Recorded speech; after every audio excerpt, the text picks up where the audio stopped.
to Institut Teknologi Kalimantan, a science and technology-driven university with a regional and global focus.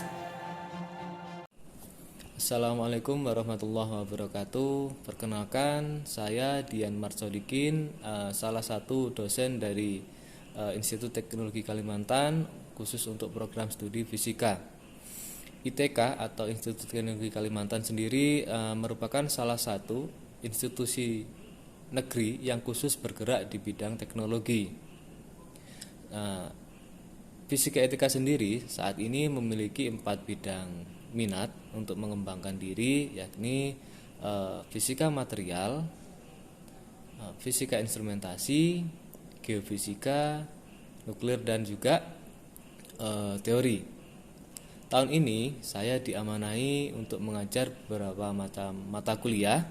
Salah satunya adalah metode pengukuran dan analisis data. Pada video kali ini saya akan menyampaikan informasi terkait mata kuliah tersebut, yang kebetulan mata kuliah metode pengukuran dan analisis data tersebut adalah mata kuliah wajib yang harus diambil oleh seluruh mahasiswa fisika yang ada di ITK. Mata kuliah metode pengukuran dan analisis data merupakan mata kuliah yang mempelajari berbagai teknik pengukuran untuk mendapatkan data yang akurat serta presisi berdasarkan instrumentasi yang digunakan, serta mampu menginterpretasikan data hasil pengukuran tersebut sesuai dengan kaidah ilmiah. Jadi secara umum mata kuliah ini merupakan mata kuliah yang belajar terkait bagaimana cara melakukan pengukuran yang baik dan benar, serta bagaimana cara menganalisis data yang telah didapatkan. Penyampaian materi kuliah mengikuti sistem DIA, yaitu Delivery, Interaction, dan juga Assessment. Delivery sendiri yaitu penyampaian materi pembelajaran melalui ceramah serta pemberian contoh-contoh kasus agar mahasiswa mudah memahami materi. Interaction meliputi diskusi yang terjadi baik saat proses perkuliahan tatap muka maupun di luar secara berkelompok. Assessment adalah pemberian tugas dan juga praktikum agar mahasiswa dapat mengeksplor terkait materi yang diajarkan, serta adanya kuis untuk menguji pemahaman materi. Sedangkan untuk capaian pembelajaran mata kuliah ini, yaitu mahasiswa diharapkan mampu menerapkan berbagai teknik pengukuran untuk mendapatkan data yang akurat dan presisi berdasarkan instrumen yang digunakan, serta menginterpretasikan data hasil pengukuran tersebut sesuai dengan kaidah ilmiah. Dari CPMK ini kemudian dibagi menjadi 9 sub CPMK yang akan terbagi menjadi beberapa materi yang tersebar dalam 16 pertemuan. Yang diharapkan berdasarkan sub CPMK tersebut, target yang diharapkan dalam sebuah materi itu bisa tercapai dengan baik. Sementara CPL atau capaian pembelajaran lulusan yang diharapkan dari mata kuliah ini terdiri menjadi 4 aspek, yakni sikap, keterampilan umum, pengetahuan, dan juga keterampilan khusus. Ada 9 CPL yang akan kita capai di akhir, yang kita harapkan tercapai di akhir semester, yakni yang pertama menginternalisasi nilai, norma, dan etika akademik. Yang kedua mampu menunjukkan kinerja mandiri, bermutu, dan terukur. Yang ketiga melakukan proses evaluasi diri terhadap kelompok kerja yang berada di bawah tanggung jawabnya dan mampu mengelola pembelajaran secara mandiri. Yang keempat menguasai prinsip dan aplikasi fisik, matematika, fisika komputasi, dan instrumentasi. Yang kelima menguasai prinsip, karakteristik, fungsi, dan aplikasi teknologi yang relevan dengan bidang fisika. Yang keenam menguasai pengetahuan operasional lengkap tentang fungsi, cara mengoperasikan instrumen fisika, dan juga analisa data informasi dari instrumen tersebut. Yang ketujuh, mampu merumuskan gejala dan masalah fisik melalui analisis hasil observasi dan eksperimen. Yang kedelapan, mampu menganalisis berbagai solusi alternatif terhadap permasalahan fisik untuk mengambil keputusan yang tepat. Sedangkan yang terakhir, yang nomor 9, yaitu mampu memprediksi potensi penerapan perilaku fisik dalam teknologi. Sedangkan untuk referensi yang saya gunakan dalam mata kuliah ini antara lain Morris tahun 2001, yaitu yang berjudul Measurement and Instrumentation Principles. Yang kedua, Floyd tahun 2001 juga, yang berjudul Fundamental of Analog Circuit.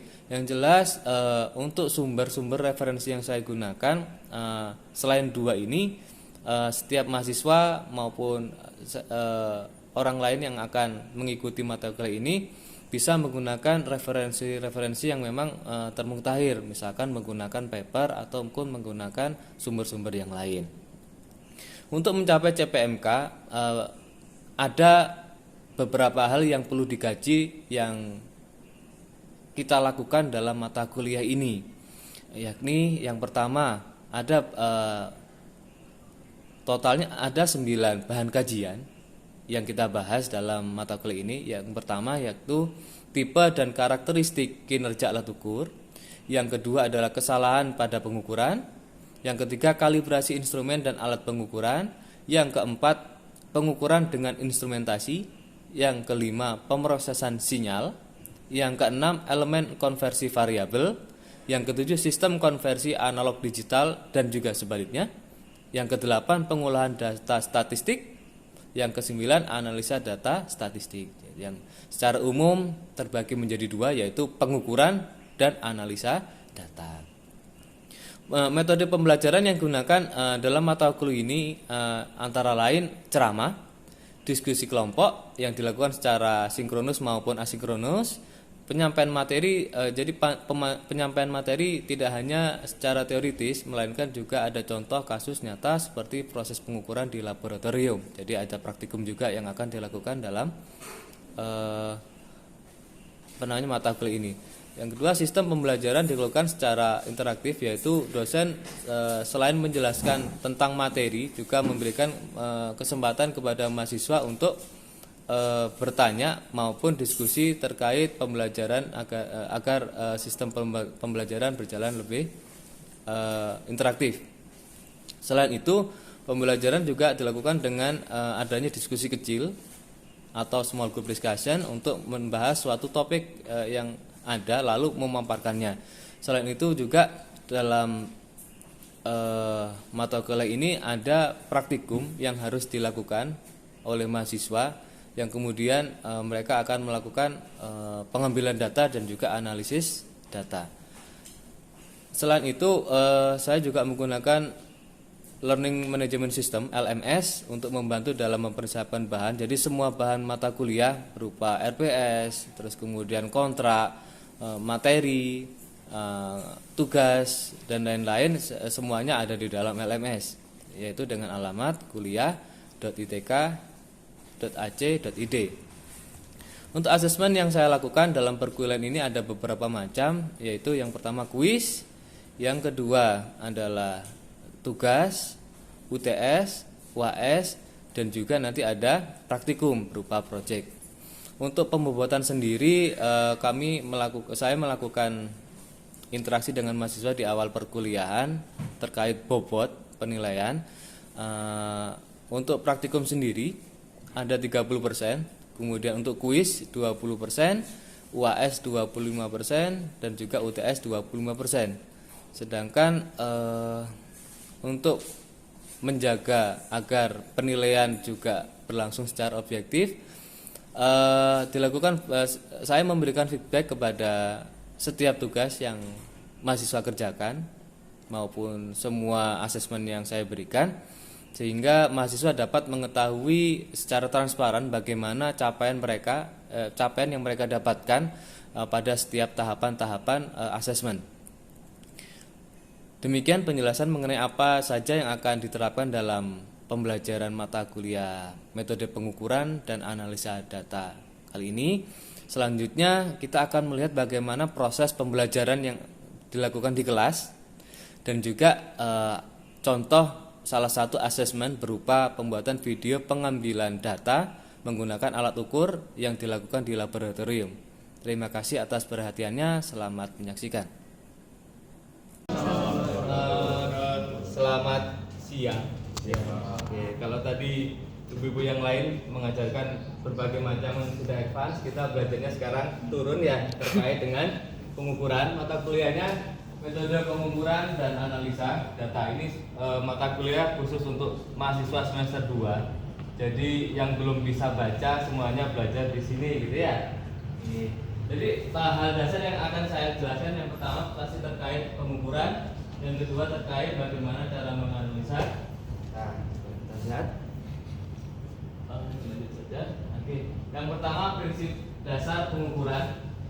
Bagaimana cara kita mengukur, terus kemudian ini tujuannya secara umum mampu menjelaskan arti, tujuan, dan peran pengukuran dalam bidang fisika. Yang kedua, mampu menjelaskan arti dan maksud dari beberapa istilah penting yang sering digunakan dalam kegiatan pengukuran, dan ketiga, mampu menjelaskan konsep ketidakpastian dalam pengukuran, alat dan sumber-sumber alat serta cara mereduksinya.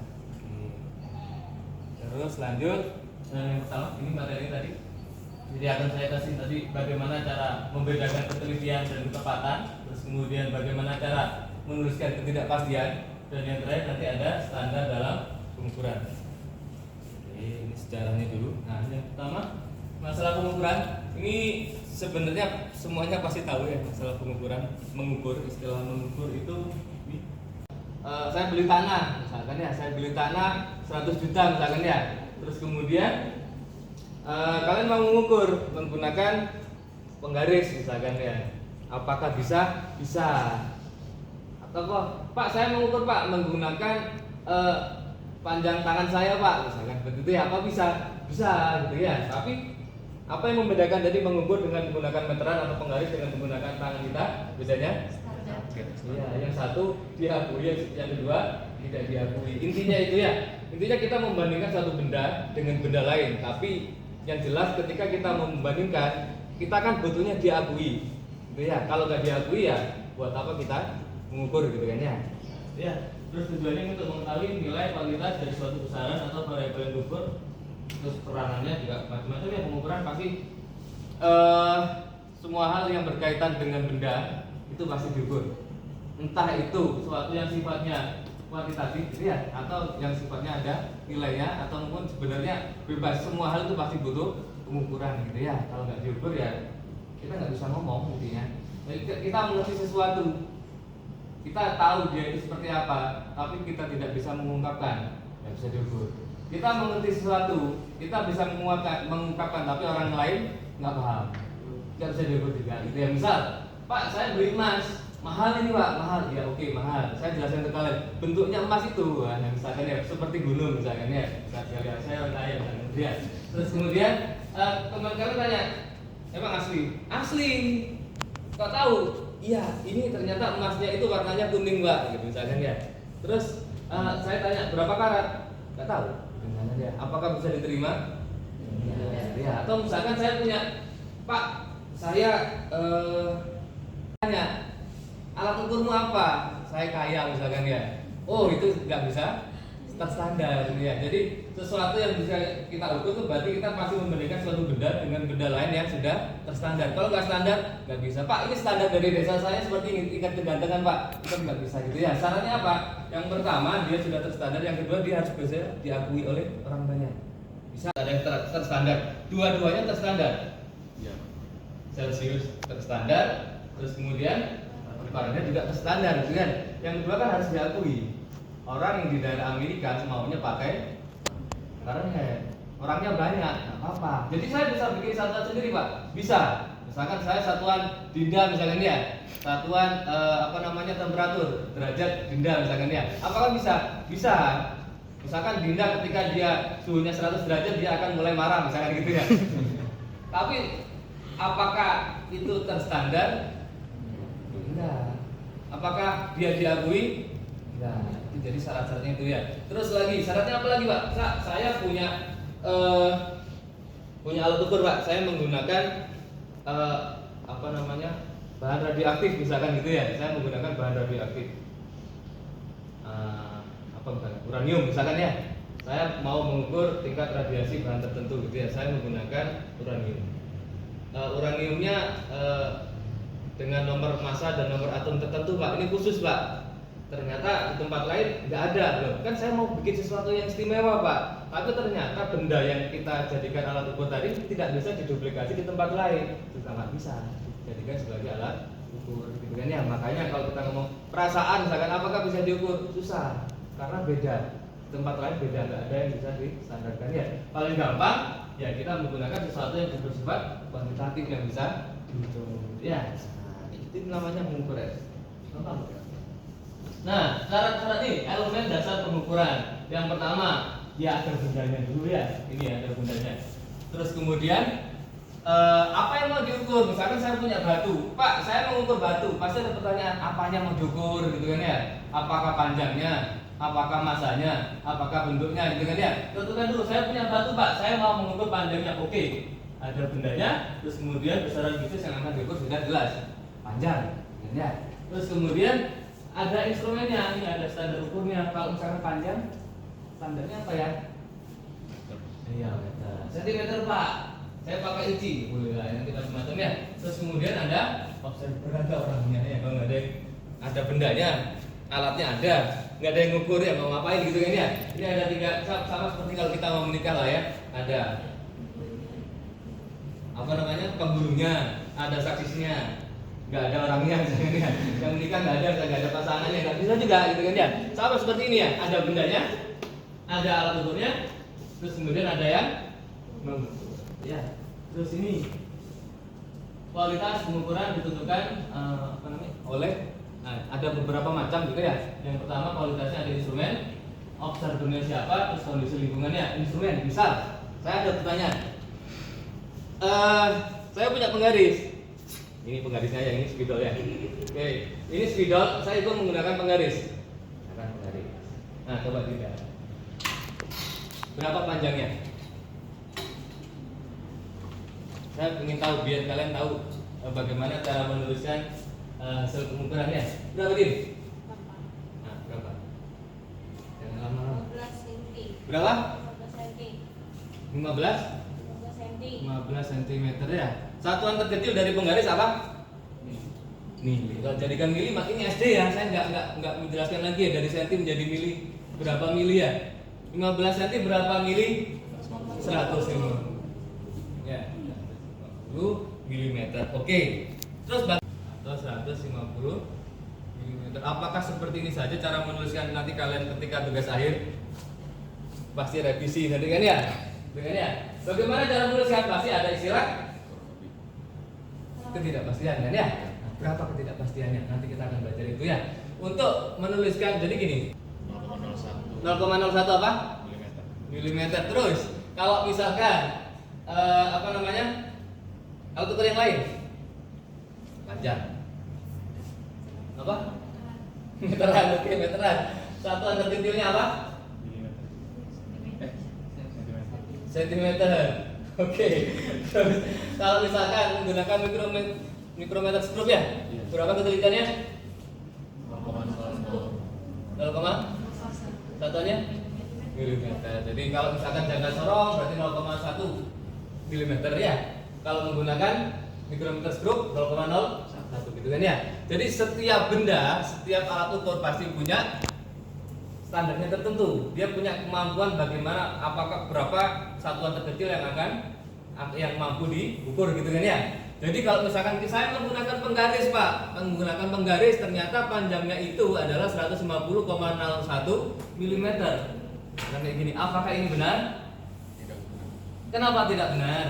Karena pakai penggaris, Pak. Karena penggaris satuan terkecilnya Milimeter. iya, nggak mungkin dia lebih dari ada angka di belakang koma setelah milimeter gitu kan ya, apalagi 0, ya, orang yang misalkan saya pendek ini ya, saya mau mengukur ini Pak, saya misalkan ya, saya menggunakan penggaris, saya lihat ini kayaknya tingginya 190 cm misalkan ya, ternyata mata saya jadi bawah sini, saya nggak nyampe gitu ya, apakah nanti hasilnya valid atau tidak? Ya, Tahu ya, jadi ternyata observer juga akan mempengaruhi kualitas dari pengukuran. Kemudian yang ketiga, kondisi lingkungan. Misal saya mau menghitung kan misalkan saya punya sebuah alat, misalkan ya, saya punya material, misalkan saya mau bikin HAP, misalkan hidroksi apatit ya, seperti Dinda misalkan bikin hidroksi apatit. Ternyata saya sintesis sebuah material yang dari telur gitu ya menjadi hidroksi apatit. Ternyata saya mendesain alat ini di bumi misalkan ya. Ternyata saya naik ke bulan ya. Saya punya uang lebih, saya sewa Elon Musk sana ya. Terus kemudian saya naik roket ke bulan. Saya mau bikin apakah hidroksi apatit itu bisa terbentuk di bulan. Ternyata bisa beda dengan ya, meskipun ya udahlah gitu kan ya, nggak mungkin ya. Tapi ternyata pressure misalkan tekanan pun juga berpengaruh. Sama kalau kalian naik gunung lah, naik gunung misalkan ya, kalian naik gunung Bromo misalkan ya, paling dekat lah yang motor bisa naik gunung Bromo. Di atas kalian beli bakso misalkan ya, ternyata baksonya sudah mendidih. Padahal bakso mendidih ternyata kalian bisa makan loh, gitu kan ya. Apakah air yang mendidih di atas gunung itu suhunya 100 derajat Celcius? Tidak. Tidak. Ya. Otomatis apa yang terjadi, Pak? Sebenarnya kondisi lingkungan juga mempengaruhi.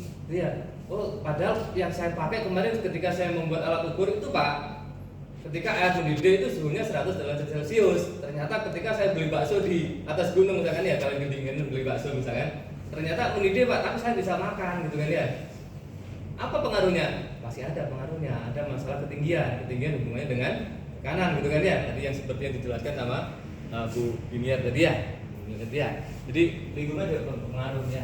Atau misalkan, Pak, saya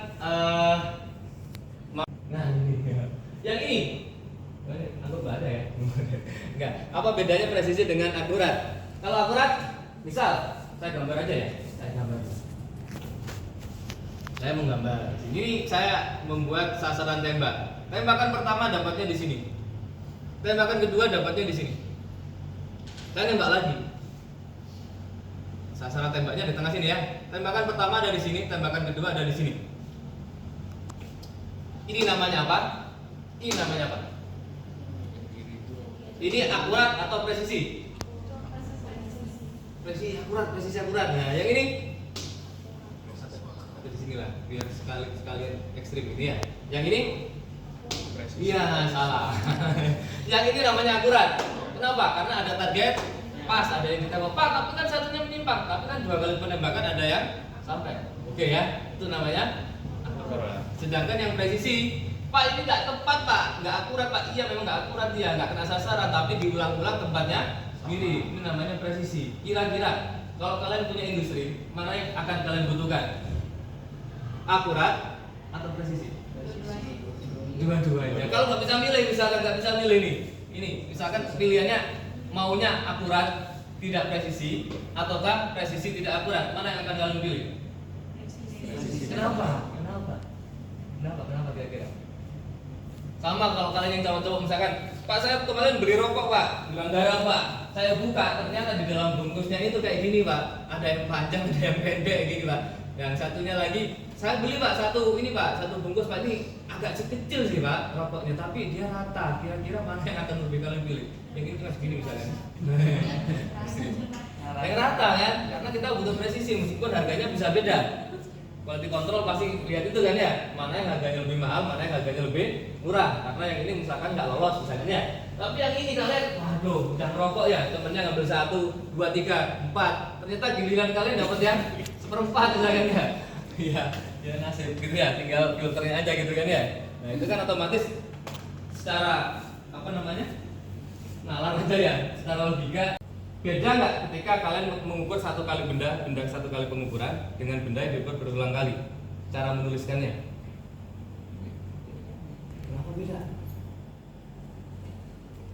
Kenapa beda? Misal, ini saya ukur sekali, Pak, 15 saya 150 mm, Pak, panjangnya. Terus otomatis kita mendapatkan yang namanya ketidakpastian kan ya di belakangnya ya. Terus kemudian ini yang berulang kali, Pak, 5 kali, Pak, 150, 151, 149, 150 lagi, misalkan ya. Terus misalkan 150 ini ya, misalkan kayak gini ya. Ini satu kali pengambilan 150 mm. Terus ini ada yang berulang kali pengambilan. Kira-kira penyajian datanya sama atau beda? Beda. Apa bedanya?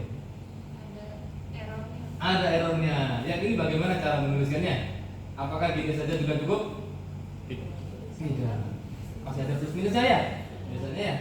Ada plus minusnya. Berapa plus minusnya? Ini menggunakan penggaris. Iya. Plus minus?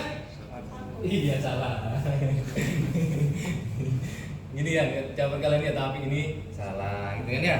Bagaimana cara menuliskan ketelitian? Berarti gini, kita lihat penggaris itu satuan terkecilnya adalah 1 mili kan ya? Jadi ya, ketelitiannya berapa? Kalau kita mengambil data 1 kali, otomatis ya data satuan terkecilnya dibagi dengan 2. Ini setengah kali satuan terkecil ya. Nah, jadi kalau misalkan menggunakan penggaris, satuan terkecilnya adalah 1 mm gitu kan ya. Jadi kalau menuliskan 150 plus minus 0,2. Ya. Kalau yang ternyata pengukurannya berulang, jadi nanti kan pengambilan datanya ada 2, secara statis dan dinamis. Kalau secara statis itu jadi nanti pembentukannya pertama diukur dulu panjang awalnya, panjang penggas awalnya sebelum dimasukkan beban, dan terus dimasukkan bebannya, terus dihitung lagi perubahan tegasnya apa berapa kali pengambilan data untuk beban yang sama? dengan alat data dan lain-lain. Oke, terus Kalau cara yang kedua itu dimasukkan bebannya, terus nanti diberikan perseorangan sepanjang 5 cm, itu diberikan getaran 15 getaran hari ini. oke. Dan pengambilan datanya juga sama 5 kali, termasuk alat data dan lain-lain.